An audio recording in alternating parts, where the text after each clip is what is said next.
umatmu dengan roh hikmat dan pengertian dan wahyu. Tidak ada satu orang pun yang bisa mengenal kebenaran kecuali pribadimu kau nyatakan dalam hidup kami. Ucapkan sepatah kata yang dari mulutmu sendiri dan itu mengubah hidup kami selamanya. Perkataan manusia tidak bisa mengubah kami, tapi perkataan yang dari Allah yang bisa mengubah kami. Dan kau kirimkan firman-Mu dan kau sembuhkan mereka. Dan kau kirimkan firman-Mu dan kau perbarui muka bumi ini. And you said the word, dan kau ucapkan firman-Mu, maka kau ciptakan dari yang tidak ada menjadi ada. Dan kami percaya di dalam nama Yesus, bicara Tuhan dalam hidup kami. Dan semua yang percaya berkata amin, amin. Silakan saudara duduk dalam hadirat Tuhan. Seringkali kita bertanya-tanya. Saya masih ingat khotbahnya Pak Petrus Agung yang berkata, ada apa dengan Eliezer? Tapi hari ini saudara, saya ingin bicara satu pribadi yang mungkin menurut saudara adalah pribadi yang sangat luar biasa. Dia sangat skillful, dia sangat protokoler banget. Dia adalah orang yang sangat pandai berperang, strategi berperang, dan tidak pernah dia berperang dalam sebuah kekalahan. Tidak pernah dicatat pribadi ini adalah orang yang berperang dan dia kalah. Dia mengabdi kepada hidup Daud cukup lama. Tapi kenapa di akhir dari ujung sesuatu dalam hidupnya justru dia kehilangan yang terbaik?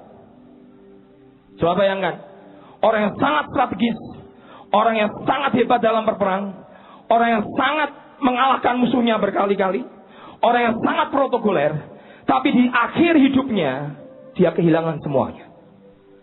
Kita tidak, saya ingat perkataan Bapak berkata, yang penting bukan kata awal. Betul? Yang penting bagaimana engkau mengakhiri semuanya.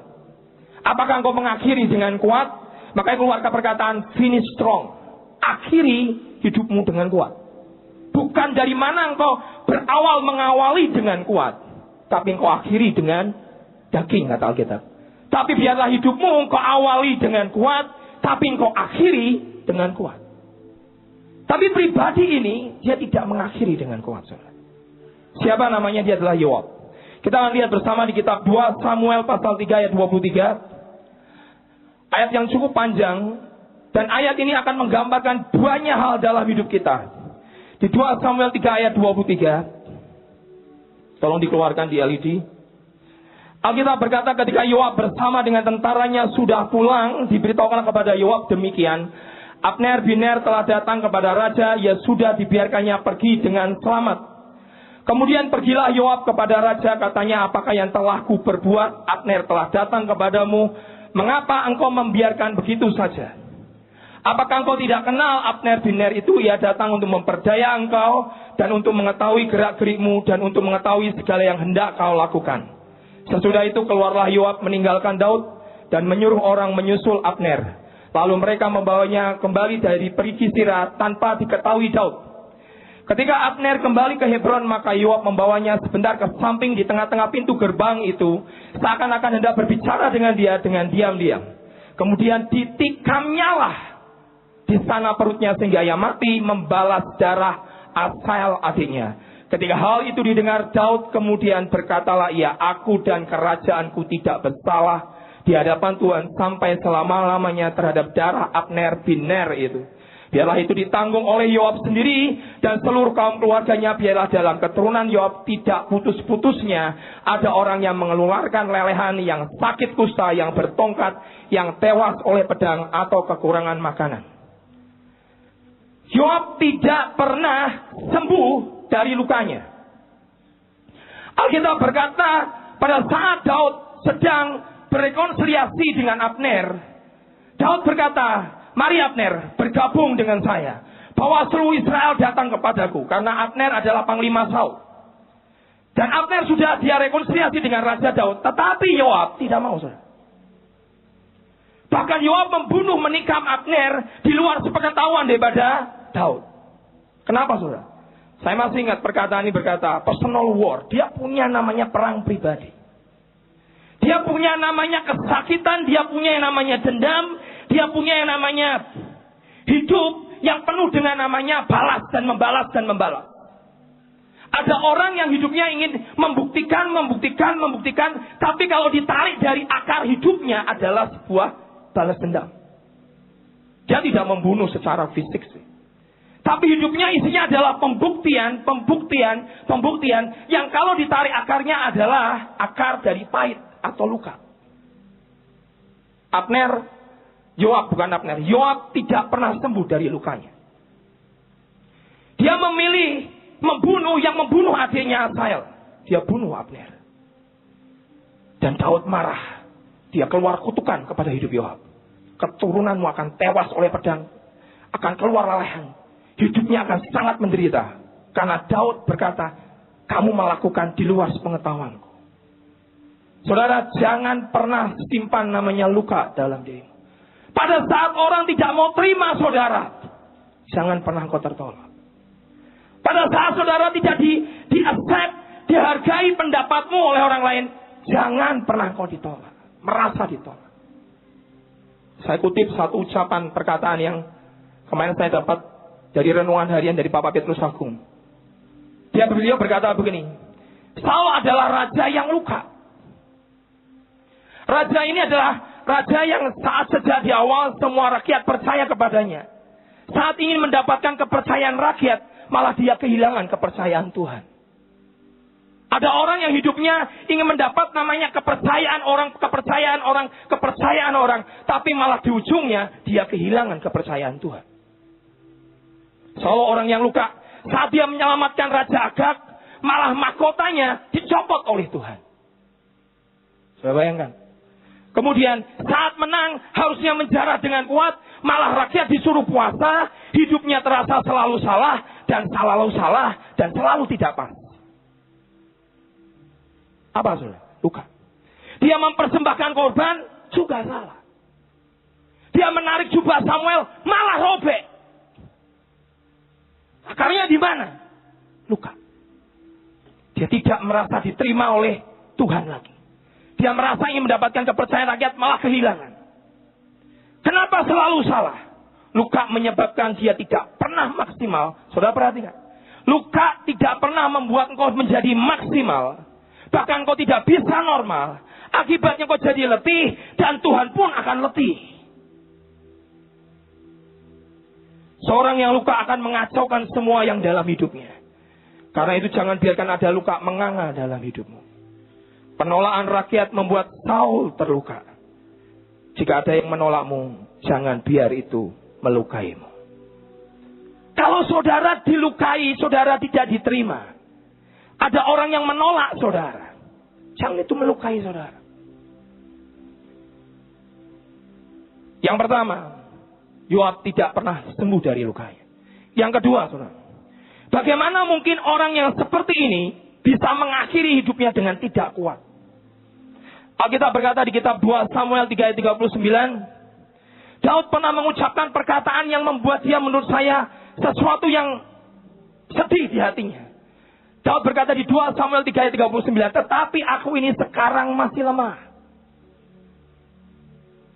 Dan dia berkata, sekalipun sudah diurapi menjadi raja. Dalam bahasa Inggrisnya tidak berkata seperti itu.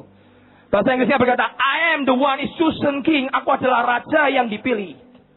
Sedang orang-orang itu, yakni anak Zeruya atau Yoab, melebihi aku dalam kekerasan. He has more power than me. Dia berkata, Yoab itu lebih punya kuasa, dia lebih punya otoritas daripada saya. Kiranya Tuhan membalas kepada orang yang berbuat jahat setimpal dengan kejahatannya. Yoab, dia lebih punya kuasa daripada Daud. Daud berkata seperti itu. Dan dia melebihi aku dalam hal kekerasan. Kenapa orang ini keras sekali? Balas. Hidupnya penuh dengan dendam. Dia melihat sebuah ketidakbenaran, potong, dihajar. Nanti saudara lihat, sampai karena hidupnya penuh dengan protokoler, hidupnya penuh dengan kekerasan, hidupnya dengan isinya luka yang tidak pernah sembuh, ternganga terus lukanya. Saudara, dia tidak pernah kenal hati Daud. Dia tidak pernah cinta dengan Raja Daud. Saudara lihat di sini. Kita lihat yang kedua adalah Daud berkata dia melebihi aku dari kekuasaan. Daud bergumam di hatinya. Dan di akhir hidupnya Raja Daud pesan sama Salomo, Salomo jangan lupakan Yoab. Waktu baca saya kaget sekali. Jangan lupakan Yoab. Kenapa? Potong dia. Saudara bayangkan. Raja yang pernah ditolong oleh panglima yang hebat, tiba-tiba dia berkata, jangan lupakan Yoab. Dia membunuh Abner, orang benar, di luar sepengetahuanku. Saudara, luka membuat engkau melakukan tindakan yang tidak pas. Luka membuat engkau jadi tidak normal. Luka membuat engkau kehilangan kepercayaan Tuhan. Luka membuat Raja Saul kehilangan mahkotanya. Luka membuat korban Raja Saul tidak diterima. Dan Yoab adalah orangnya. Kita lihat ayat yang lain. Di 2 Samuel 11 ayat 23 ayat 25. Pada saat Raja Daud jatuh berzina dengan Batsheba. Dan Yoab tahu sekali. Kenapa rajaku ini jahat. Dia bunuh abdi yang paling setia, namanya Uria. Dia mati di medan pertempuran demi rajanya. Tapi raja ini mengambil istrinya. Bahkan dia kirim sebuah surat. Tulisan surat itu berkata, Yoab, taruh Uria di bagian front line, paling depan dalam pertempuran. Nanti kalau sudah sampai di bagian depan pertempuran, dan pada saat musuh sudah besar-besar datang situ, tarik pasukanmu supaya si Uria ini mati. Saudara bayangkan. Dan itu ditulis dalam sebuah surat. Dan surat itu diberikan oleh Uria. Dan Uria disuruh menyampaikan surat kematiannya kepada Yoab. Saudara bayangkan. Raja ini menulis surat kematian dari orang kurirnya ini. Dan memberikan kepada Yoab. Dan lihat ayat ini berkata. Suruhan orang itu berkata kepada Daud. Orang-orang itu lebih kuat daripada kami dan keluar menyerang kami di padang. Tetapi kami mendesak mereka kembali sampai ke lubang pintu gerbang. Pada waktu itu pemanah-pemanah menembak kepada hamba-hambamu dari atas tembok. Sehingga beberapa dari hamba raja mati. Juga hambamu Uria orang Het itu sudah mati. Lihat ayat ini. Kemudian berkatalah Daud kepada suruhan itu. Beginilah kau katakan kepada Yoab. Janganlah sebal hatimu. Dalam bahasa Inggrisnya berkata. Janganlah gelisah hatimu. Don't disturbing your heart. Jangan terganggu hatimu. Karena perkara ini sebab sudah biasa. Dan kamu kan biasa mati. Orang mati oleh pedang, makan orang ini, orang itu. Sebab itu perhebatlah seranganmu terhadap kota itu dan runtuhkanlah. Demikian kau harus kuatkan hatimu. Dan Alkitab berkata, Yoab marah. Dia sebel. Dia lakukan semua tindakan perintah dari rajanya itu dengan sebuah kemarahan. Luka lagi. Dia melihat ketidakbenaran dari rajanya. Dan dia marah. Dia terluka. Kalau kita berkata, dikatakan selain disturbing, sebal hatimu. Alkitab berkata, tidak menyukakan hatimu. Menyebalkan hatimu. Membuat engkau terganggu dengan semua perkara ini. Dan sejujurnya Yoab terganggu. Ini orang protokoler. Dia kerjakan perintah raja. Kita lihat yang lain. Gak usah dibuka ayatnya terlalu panjang. Di 2 Samuel 12 ayat 27 sampai 29. Saya ceritakan kepada saudara. Gak cukup waktu. Pada saat Yoab perang melawan satu kota, namanya adalah kota Rabah. Dan dia merebut di 2 Samuel 12, 27, 29. Dia merebut kota Rabah. Yoab berkata kepada Raja Daud dan berkata begini. Sebelum aku taklukkan kota ini sudah kalah. Sebelum aku taklukkan kota ini, ayo kamu maju Raja Daud. Supaya namaku jangan tertulis dalam kota ini. Tapi biar nama Raja Daud yang tertulis. Ini orang protokoler, saudara. Please, monggo, Pak. Dia tidak mengambil kota itu dan menulis nama Yoab di situ. Tapi dia berkata, silakan raja, daripada nanti namaku yang terkenal, kamu yang naik. Dan kemudian Raja Daud menghabisi saya sedikit. Dan dia yang tertulis namanya di situ. Bahkan pada saat masuk Yebus digorong-gorong, Pak Kong pernah cerita tuh, di kotoran manusia itu Yoab menerobos. Satu-satunya panglima yang berani menundukkan Yerusalem. Digorong-gorong itu tempat kotoran manusia. Yoab yang menerobos. Begitu sampai dia keluar, dia taklukkan Yerusalem. Dia berkata kepada Raja Daud, kamu yang kasih nama, bukan saya. Ini orang protokoler. Tapi kenapa orang ini akhir hidupnya tragis, saudara? Akhir dari hidupnya tidak finish strong. Hidup dibantai oleh Salomo. Orang yang kuat, orang yang skillful, orang yang protokoler. Tapi akhir hidupnya tragis. Ada apa dengan Yoab? Ada apa dengan dia? Kita bertanya, apa yang membuat dia tidak mengakhiri dengan kuat? Luka. Kalau engkau tidak diterima, jangan terluka. Kalau pendapatmu tidak dianggap, jangan terluka.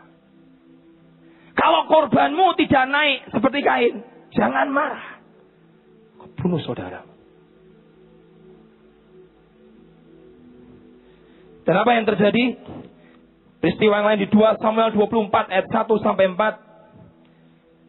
Alkitab berkata, pada saat itu Raja Daud memerintahkan menghitung semua pasukan dan seluruh rakyatnya. Dan Alkitab menuliskan di sini dikatakan di 2 Samuel pasal yang ke-24 ayat 1-4 berkata, pendaftaran titah raja itu terpaksa diikuti oleh Yoab. Pada saat Raja Daud berkata, hitung pasukan, hitung rakyatku jumlahnya berapa, karena kesombongan masuk dalam diri Daud. Alkitab berkata, kiranya Tuhan memberkati engkau ya Raja. Kiranya engkau Raja diberkati dengan berlimpah-limpah. Itu di 2 Samuel pasal yang ke-24. Kiranya Raja memberkati engkau dengan pasukan, dengan rakyat yang melimpah. Tapi Alkitab berkata, titah Raja terpaksa harus diikuti oleh Yoab. Sebetulnya hatinya sudah gelisah, ini salah. Rajaku ini salah. Tapi dia harus ikuti. Dan Alkitab berkata dia 9 bulan menghitung Israel. 9 bulan 20 hari dia hitung semuanya. Begitu sudah dihitung semua, dia laporkan ke Raja Daud. Tuhan marah. 3 kutukan keluar. Ini bukan orang yang tidak peka. Ini bukan orang yang gak ngerti. Tapi ini orang yang hidupnya mengabdi kepada Raja Daud. Tapi luka dalam dirinya tidak pernah sembuh. Kekristenan itu bukan sekedar protokoler. Kekristenan itu adalah ujungnya adalah kasih. Cinta di dalamnya. Kekristenan itu bukan aturan 1, 2, 3 sampai 10. Kekristenan adalah kasihilah Tuhan Allahmu dan kasihilah sesamamu manusia. Semua hukum Taurat tertulis semua di situ. Hanya hukumnya kasih Tuhan dan manusia. Semua protokoler Yoab sirna. Kalau protokoler, kenapa Tuhan menerima yang bungsu? Dan Tuhan menolak yang sulung. Berkali-kali kita dengar khotbah itu. Protokolernya di mana Tuhan? Ini anak berzina kau pulang dipestakan. Si sulung marah. Protokolernya di mana? Aku melayani engkau bertahun-tahun. Tidak pernah kau pestakan dengan anak kambing. Sedangkan yang bungsu, yang sudah melacur, semuanya kembali. Dan kau tidak pernah pestakan aku. Kau pestakan dia besar-besaran. Saudara, jangan biarkan luka. Jangan biarkan semua ketidakditerimaan.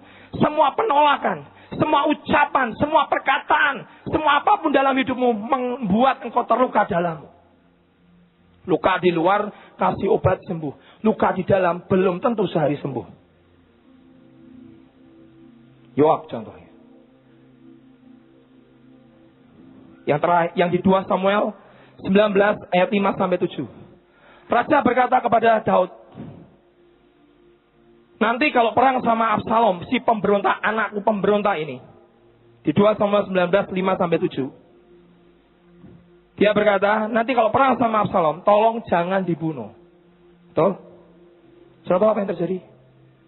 Begitu Absalom rambutnya tersangkut di pohon. Ajudannya sudah jelas loh. Dia berdiri lihat Absalom. Yoab datang. Hei, ngapain kamu? Itu siapa? Itu Absalom.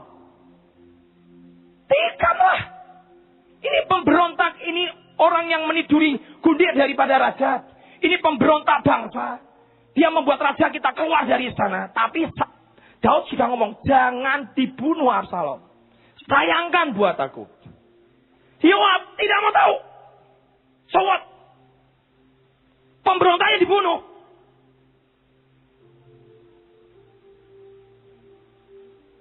Tikam. Nggak berani. Raja sudah perintahkan jangan dibunuh. Ambil lembing ditikam. Bangga lagi. Dibawa kepalanya. Dipotong aja. Begitu Raja Daud mendengar anaknya mati. Dia berkabung berhari-hari. Begitu dia berkabung berhari-hari. Si Yoab ngawur berdiri. Kalau engkau terus meratap. Kesusahan masa kecilmu akan lebih buruk. Dari sekarang. Berarti kamu lebih suka kalau kami pasukan Yoab dan semua mati. Dan anakmu yang hidup. Kamu akan lebih menderita. Raja ditantang seperti itu. Ya, saudara, sebetulnya kalau saudara lihat. Ya itu salah nggak sih? Pemberontak loh. Yang salah di mana? Apa yang membuat dia kehilangan destiny-nya? Akhir hidupnya tidak diakhiri dengan kuat. Itu contoh yang lain. Contoh yang lain lagi. Begitu Raja Daud sudah tua. Dan dipilih menjadi seorang raja. Siapakah yang menjadi raja? Protokolernya berkata Adonia. Kenapa? Adonia anak sulung. Terus saudara? Dia anak sulung. Dia yang harus naik tahta. Yang menggantikan Daud. Langsung Yoab berpihak kepada Adonia. Begitu dia berpihak kepada Adonia. Batsheba datang ke Raja Daud. Bukankah engkau sudah berjanji Salomo yang naik? Protokolernya berkata Adonia jadi raja. Daud berkata Salomo anakku yang meneruskan. Ingat perkataan tadi yang renungan tadi. Selalu tidak pas, tidak pas, tidak pas, tidak pas, tidak pas. Kasih korban ke Tuhan, ngasih korban aja salah. Betul? Berpuasa salah. Menyimpan Raja Agag harusnya tidak boleh dijarah. Dijarah. Salah, salah, salah, dan salah. Apa saudara? Luka yang tidak pernah diizinkan sembuh. Dan raja harus keluar dengan sebuah kesedihan karena anaknya dikasih dibunuh oleh Yoab. Saudara, pertanyaan saudara hari ini adalah ini inti dari semua yang saya ingin sampaikan kepada saudara.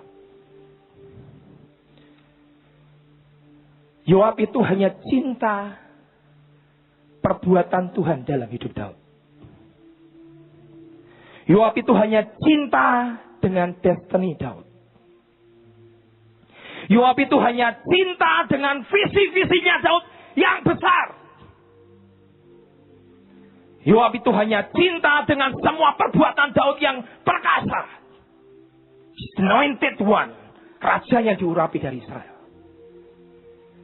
Yoab tidak pernah mengerti kerinduan Daud. Yoab tidak pernah mengerti beban dalam hidup Daud. Yoab tidak pernah mengerti hatinya Daud sedalam-dalamnya seperti apa. Tidak peduli, pokoknya protokoler. Dia hanya cinta pekerjaan Daud. Kepada orang Israel, Alkitab berkata Tuhan menunjukkan perbuatan-perbuatannya. Tetapi kepada hambanya yang dikasihi, dia menunjukkan apa? Jalan-jalannya. Dia tunjukkan rahasia hatinya. Kita tidak bisa hanya cinta pekerjaan Tuhan yang besar. Yoab cinta dengan semua yang Daud raih. Kemenangan demi kemenangan. Seluruh Israel, Yehuda dikumpulkan jadi satu. Perang dimanapun tidak pernah kalah.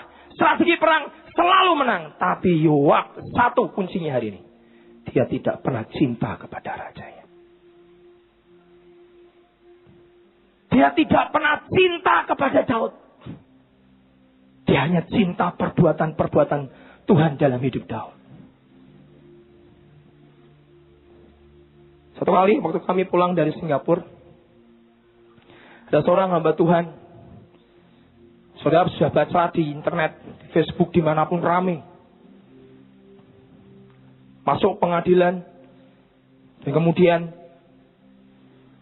divonis hukuman dan segala macam, membuat jemaatnya goyah. Dan bahkan saya dengar hampir puluhan ribu keluar. Padahal hamba Tuhan ini nggak bersalah. Begitu keluar, banyak yang keluar. Suatu kali hamba Tuhan ini tanya sama salah seorang, bertanya begini, aku tahu bebanmu, Pastor. Bebanmu adalah Take Jesus for Asia. Menangkan Asia buat Yesus. Aku tahu bebanmu, Pastor.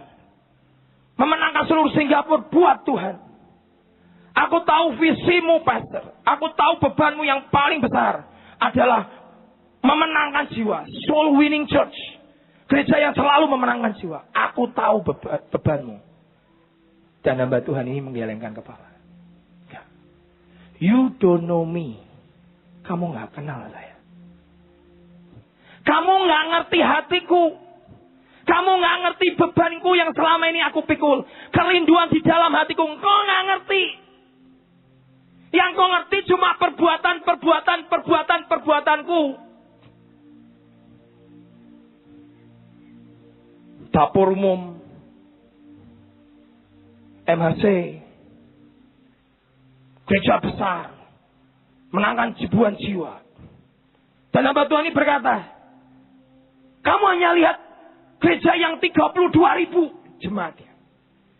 Tapi kamu gak ngerti bebanku. Check Jesus for Asia. Saya tahu. Membawa nama Yesus, seluruh Asia kenal Tuhan. Itu bukan bebanku. Itu adalah fisikku. Saya bertanya, bebanmu apa? Bebanku adalah pada saat anakku dibully di sekolah gara-gara kasusku, siapa yang perhatikan dia? Siapa yang jagai dia? Pada saat istriku di kamar sendirian, ditelepon, dimaki-maki seluruh Singapura, siapa yang taking care dia? Siapa yang peduli dengan dia? Kamu hanya mau lihat semua yang besar. Pada saat aku di titik yang paling rendah, apakah engkau ada dengan saya? Pada saat saya sedang sendirian, nobody di situ. Saya sedang berjuang, saya sedang alami sesuatu dalam hidup saya, struggle, pergumulan. Apakah engkau ngerti hatiku? Triwira, tahu saya. Pada saat Daud berkata, aku pingin minum air dari perigi Bethlehem. Hanya bergumam. 3 Triwira itu tahu. Dia nerobos masuk ke Bethlehem. Dia perang, dihajar musuhnya.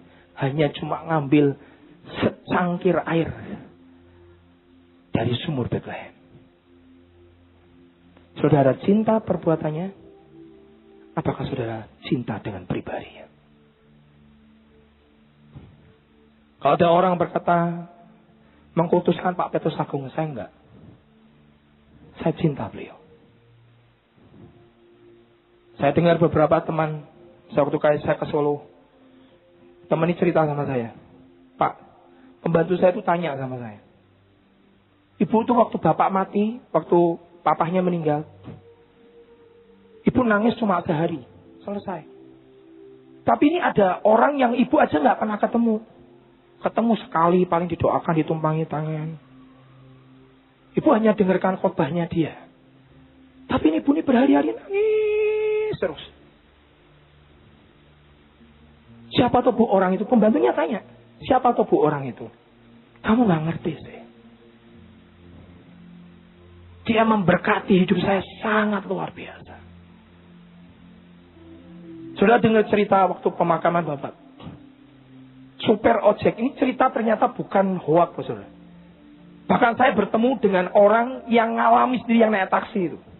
Dia cerita, supir taksi, tukang ojek, terus supir taksi, tukang ojek, bahkan kernet, semua menyediakan mobil taksinya, ojeknya untuk membawa tamu ke sini, dan tidak ada yang mau dipungut bayaran. Begitu ditanya, apakah bapak ibu ini jemaat? Tidak. Apakah bapak ibu ini orang Kristen? Enggak. Kok bapak ibu tidak mau dibayar? Ini hakmu. Bapak itu sudah terlalu baik dalam hidup saya. Dan saya dengar berkali-kali anak saya sekolah. Ada 5.000 anak di sini. Bapak itu sekolahkan anak saya. Saudara ngerti? Itu bukan mengkultuskan. Itu menikmati hasil kebaikannya. Kami mengasihi. Saudara tahu apa yang terjadi? Ada orang dari Kanada. Gak pernah ketemu Pak Petrus Agung. Hanya dengar streaming. Begitu dengar kabar itu, beliau nangis terus tiap hari. Apakah itu mengkultuskan? Apakah hanya seperti Yoab yang protokoler? Pokoknya ini salah, bantai, selesai. Tidak ada cinta, tidak ada kasih, tidak ada passion di dalamnya. Logikanya si bungsu diterima tuh logikanya di mana? Loh? It's all about love. Semua ujungnya cuma kasih dan cinta. Dan itu adalah kekristenan. Kasihilah Tuhan Allahmu dengan segenap hatimu, jiwamu, dan akal budimu. Dan the next, dia berkata, kasihilah sesamamu manusia. Seperti mengasihi siapa? Dirimu sendiri. Seluruh hukum Taurat cuma 2 itu. Kasih Tuhan dan kasih sesama. Yoab tidak pernah cinta kepada Daud. Dia hanya cinta kepada visinya Daud. Dia hanya cinta dengan semua perbuatan Tuhan dalam hidup Daud. Dia hanya lihat hasil yang wah. Tapi dia tidak pernah mengasihi Daud. Semua itu tentang namanya adalah kasih. Satu ayat terakhir di Yohanes 14 ayat 23. Yohanes 14 ayat 23 tolong dikeluarkan. Jawab Yesus, jika seorang mengasihi aku, Alkitab berkata, ia akan menuruti firman-Ku. Alkitab tidak berkata, jawab Yesus, jika orang menuruti firman-Ku, berarti dia mengasihi aku. Apakah begitu? Tidak. Coba baca baik-baik. Jika orang mengasihi aku, Yesus berkata, dia menuruti firman-Ku. Orang seringkali aturan didepankan. Itu agama, saudara. Tidak boleh ini, tidak boleh ini. Jangan membunuh, jangan berzina, jangan ini. Kuduskanlah hari Sabat, hormatilah orang tuamu. 10 hukum perintahlah, jangan ini, jangan ini. Dan semua kata jangan, hari ini semua motivator berkata, ujungnya dikerjakan. Tapi begitu Yesus datang, hukumnya enggak. Jangan ini, jangan enggak.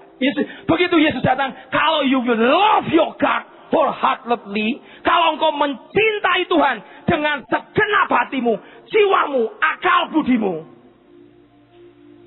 dan mengasihi sesamamu manusia, itulah seluruh hukum perintah Allah. Dia buat sebuah revolusi. Dia berkata, kekristenan is about love. Yoab tidak pernah mencintai Daud.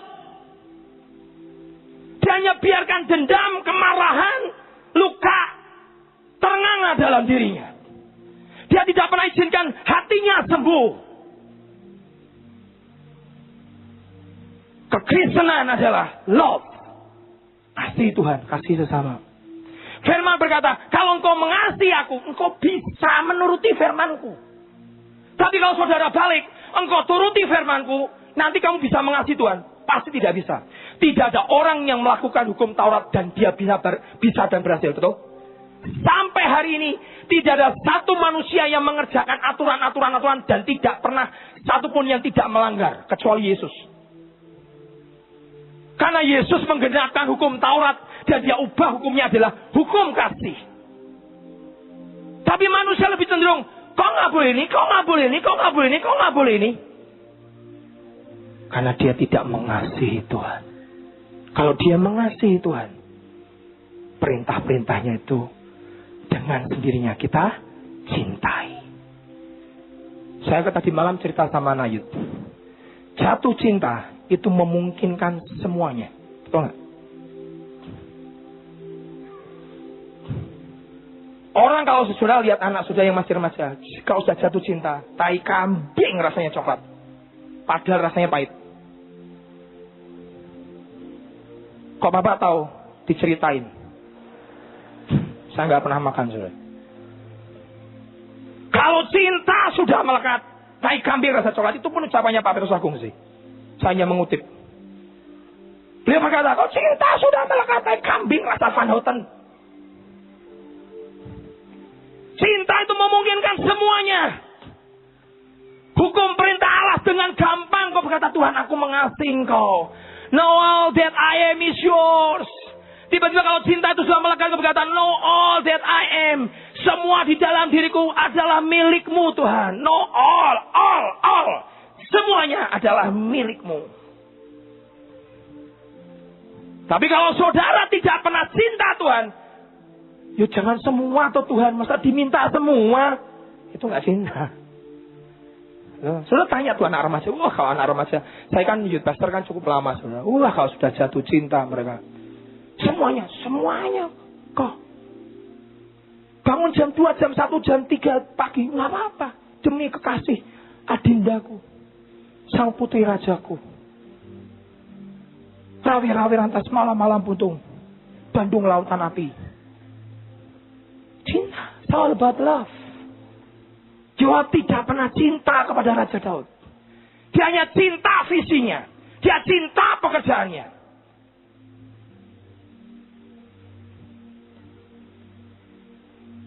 Apakah saudara hanya cinta lihat perbuatan besar di tempat ini?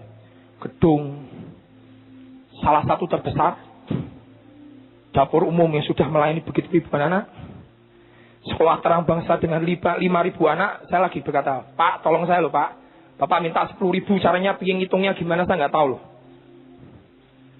Yang mana? Visi-visi kebangsa-bangsaan? Apakah saudara tahu hatinya pribadi Pak Petrus Agung? Bebannya pribadi. Jangan cintai hanya perbuatannya, tapi cintai Tuhan. Kepada Israel, dia hanya tunjukkan apa? Perbuatannya. Dan 2 juta orang Israel, tidak ada satupun yang masuk Kanaan. Karena mereka hanya cinta perbuatan-perbuatannya. Hanya cinta hasil karya Tuhan. Laut merah terbelah, mana turun dari langit, tiang awan, tiang api, burung puyuh. Wow. Dia hanya cinta perbuatannya. 2 juta nggak ada yang masuk kecuali Kaleb dan Yosua. Kepada Musa hambaku yang kukasih, aku beritahukan rahasiaku. Yoab tidak pernah ngerti hatinya Daud. Rahasia Daud, cinta passionnya Daud, dia tidak pernah tahu. Kalau semua berkata tentang namanya cinta, suatu kali saya dengar cerita, mungkin saudara pernah dengar ini. Suatu kali Pak Adi Sutanto itu, dia ngomong kemarin waktu pemakaman bapak, dia cerita, dia tuh tidak suka pelihara anjing. Benci banget sama anjing. Dan beliau berkata, aku tuh nggak seneng baunya, apalagi kalau udah kencing, apalagi kalau sudah pup, buang air kecil, air besar, gak suka saya. Tapi istri beliau suka dengan anjing. Dan karena istrinya minta, berkata, yang aku minta 1 anjing aja, Dad. Buat teman, kalau kau pelayanan kau pergi kan aku nggak ada temannya di rumah. Apalagi anak-anak sudah menikah, misalnya. Kasih 1 saja. Nggak anjing yang besar aja. Anjing yang kecil aja. Little pom lah. Pastikan nggak masalah. Ya karena Pak Adi mengasihi istrinya, dia berikan anjing kecil. Dipelihara saudara. Tapi dengan 1 batasan. Tidak boleh masuk kamar. Tidak boleh masuk ruang tamu. Tidak boleh tempat ini. Pokoknya anjing hanya ada di pekarangan. Tidak boleh masuk sampai ke ruang privasi kita. Di kamar tidur. Nggak ada. Pokoknya nggak ada. Selang berwaktu lama, dia lihat anjing kasihan, sendirian. Laki-laki bujangan. Si anjing laki-laki bujangan gak punya teman. Istrinya ngomong sama Pak Adi lagi. Yang, kasihan anjingnya. Masa sendirian? Kasih teman lah. Teman gimana? Ya buat dia. Kalau saya kerja, Bapak pelayanan kan sendirian, nggak ada temannya. Oke. Yang apa? Betina lah. Masa laki sama laki, LGBT.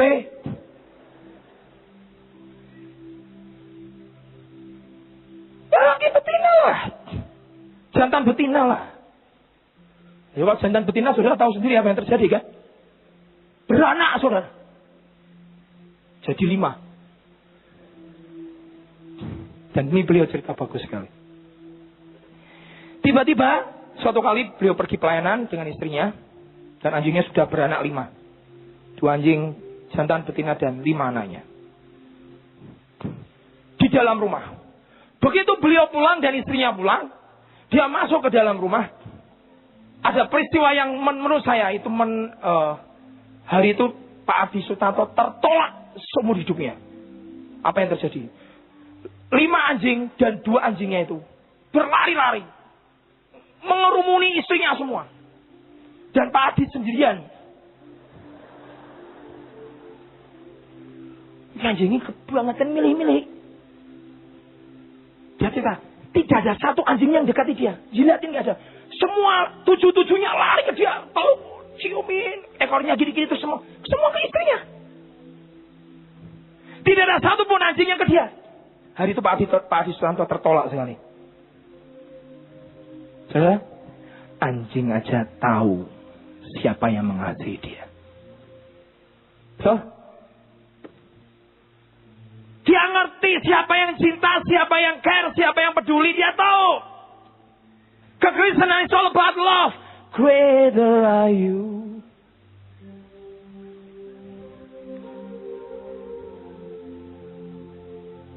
Over the words of pain. Semua dari yang dialami. Under your loving rain, I'm restored. Know all that I am is yours. Stronger are you. You carry me in your embrace. I'm changing to all of my days. My reward is knowing that I am yours. Greater are you.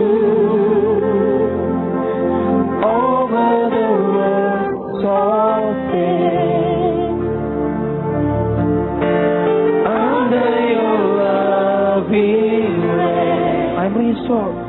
I'm restored.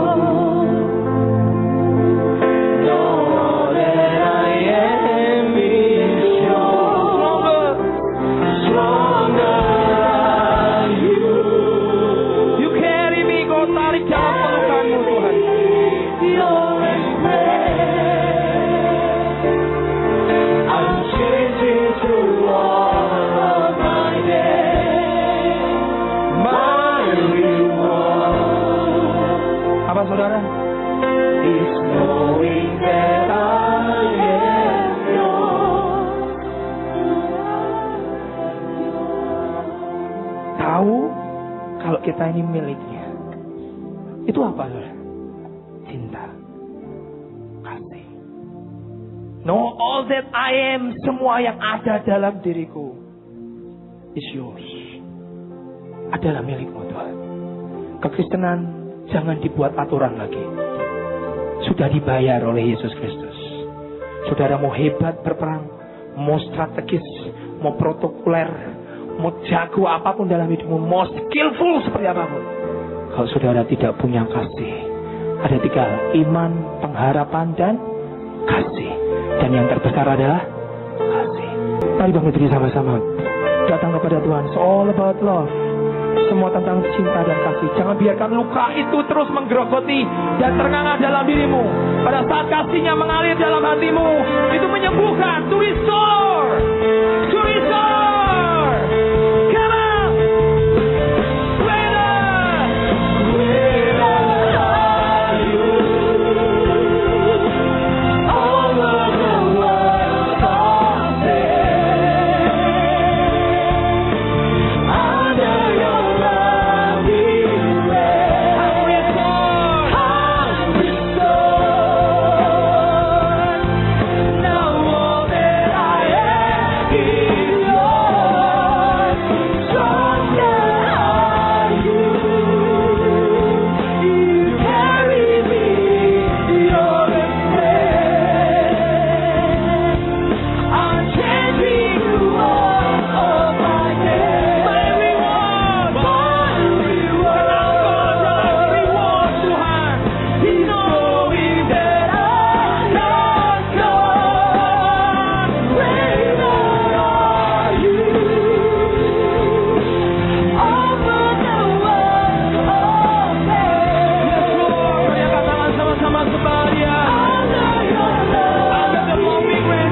seorang ibu temui saya di atas mimbar itu setelah ibadah pagi. Dan ibu ini bersaksi dia bawa sebuah toples diisi air. Dan ibu ini bercerita, Pak, saya tuh dapat mimpi pada saat Pak Petrus Agung itu pemakaman. Dan dalam mimpi itu saya suruh datang Pak ke pemakamannya beliau. Pada saat saya datang ke pemakaman beliau, dan hari ini sudah saya cek, 7 sinusitis, kanker, tumor di hidung saya keluar semua. Pada saat saya datang pemakaman itu. Dan semuanya dokter berkata itu adalah kanker. Dan dokter bertanya, kok bisa keluar? Simple. Saya mimpi saya disuruh datang ke pemakamannya Bapak. Dan saya nyembah Tuhan. Tiba-tiba semua kanker saya keluar. Tuhan sama dia. Siapa bilang tidak ada namanya cinta? Amin. All is about love. Apakah saudara hanya mau ada saat di tempat tertinggi, saat pencapaian semua yang dahsyat? Tapi apakah saudara bersama dengan kami pada saat di titik yang paling rendah sekali? Kau berkata, Tuhan, gereja ini adalah milikmu, kepunyaanmu. Beliau selalu berkata berkali-kali kepada kami, tidak pernah Petrus Agung mati buat jemaat di sini. Dia ngomong berkali-kali, tidak pernah Petrus Agung mati buat jemaat di sini. Dia selalu berkata, Yesus Kristus yang mati buat saudara. Amin. Mari sama-sama. Mari berkata, oh sebab love. Come, go, two, three, go.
Masing-masing kau yang berkata, Tuhan sembuhkan lukaku, angkat tanganmu saja di tempatmu masing-masing. Kalau saudara tidak diterima, jangan dipikir itu melukai saudara. Kalau saudara ditolak, jangan dipikir itu saudara jangan tidak diterima. Kalau kau merasa pendapatmu, ucapanmu, pikiranmu perbuatanmu tidak pernah diterima bukan berarti sedang melukai saudara. Mari sembuh. I'm restore. Tarik dalam, masuk ke dalam sayap Tuhan Yesus Kristus Tuhan yang akan menyembuhkan saudara. Angkat tanganmu saja, berkata, Tuhan, sembuhkan aku. Sembuhkan aku. Jangan sampai dalam hidupku tidak pas. Selalu salah. Tapi aku mau sembuh. Aku mau sembuh Tuhan. Ya